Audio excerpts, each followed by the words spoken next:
morning, class. Our topic for today is about the 8 parts of speech. And before we move on, let us know first the objective of this lesson. First is, before the end of the lesson, the student must state the 8 parts of speech, namely the noun, pronoun, verb, adverb, adjectives, prepositions, conjunctions, and interjections. Secondly, recognize the different use of the 8 parts of speech. And lastly, construct sentences emphasizing the correct use of the 8 parts of speech. And now, let's move on to proper lesson. The 8 parts of speech. There are 8 parts of speech, and think of them as team members that are working to each other by fulfilling a specific task to develop coherent sentences. And each parts of speech is explained with example. And now, let's move on to nouns. Nouns are used to name people, place, things, animals, and ideas. And nouns in a sentence, for example, is she bought a pair of shoes. The underlined word pair of shoes is thing.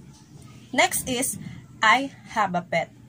The noun here is pet, and it is a animal.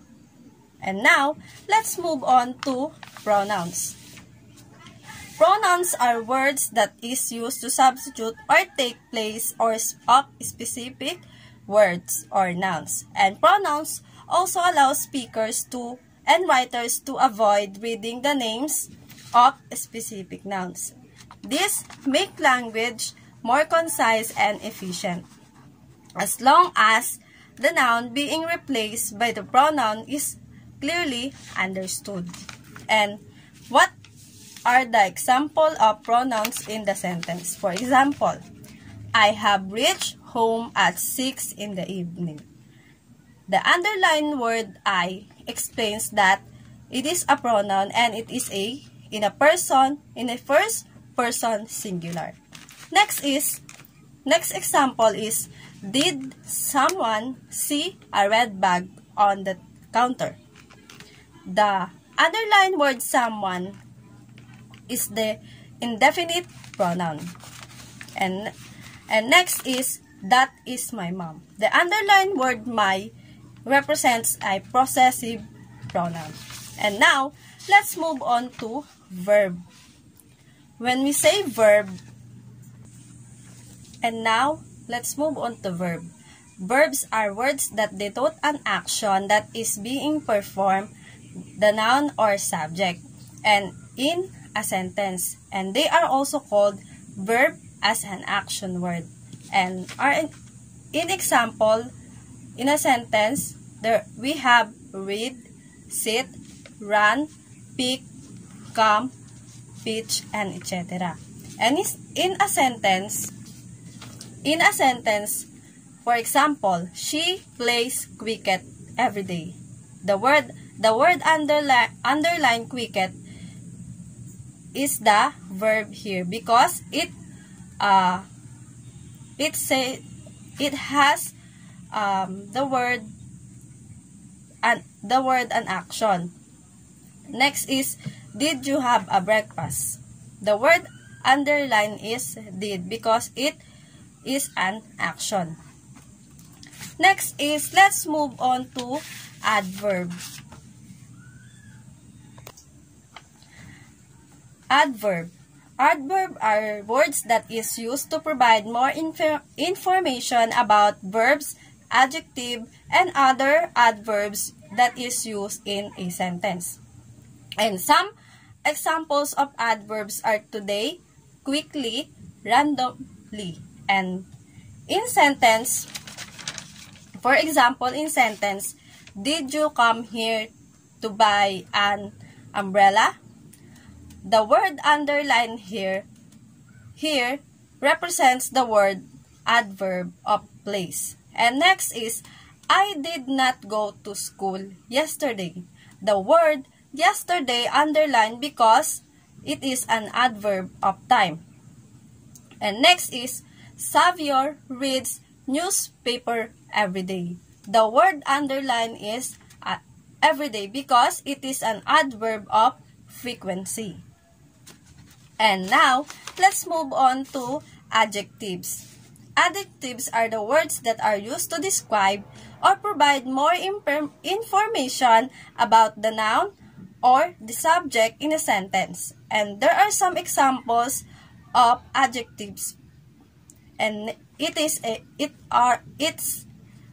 are good, ugly, beautiful, and etc. And when we are going to use in a sentence,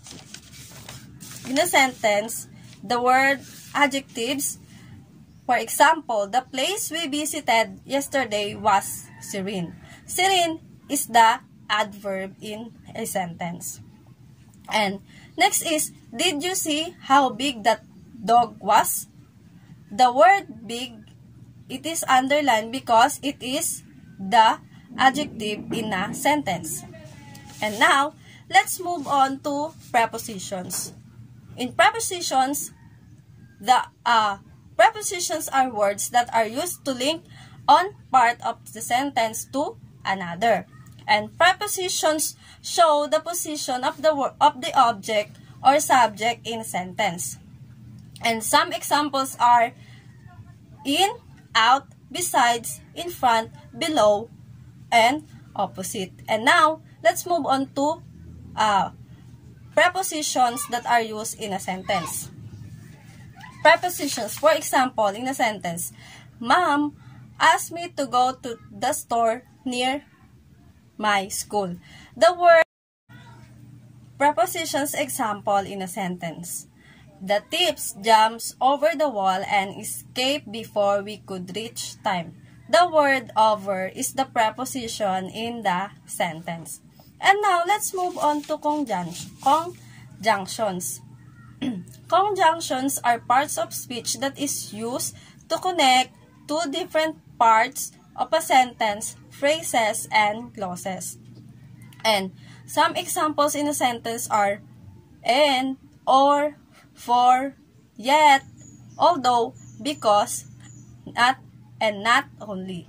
And examples of conjunctions in a sentence: Jane did not go to work as she was. The word as is the conjunctions in a sentence. And next is unless you work hard, you cannot score good marks. The word unless is the prepositions in a sentence.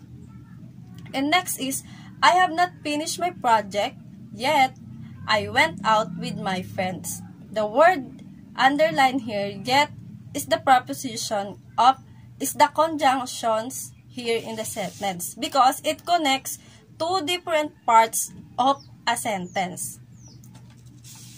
And lastly, interjections. Interjections are words that are used to convey strong emotions or feeling. For example, oh, wow, alas, yippee. And it is always followed by exclamation point or mark. And now, in a sentence, interjections. Wow, what a wonderful work of art. The word wow is the interjections in a sentence because it conveys strong feeling of emotions. Next is alas. Alas, that is really sad.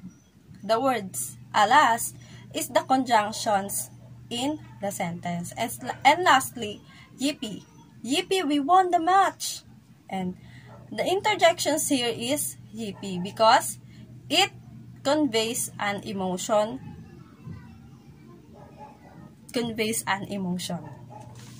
And now, let's move on to activity. We are going to identify the parts of speech that underline words belong to. And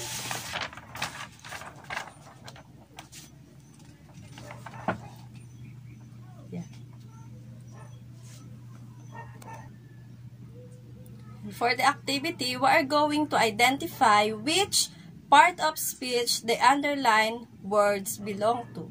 Number 1, my brother came home late.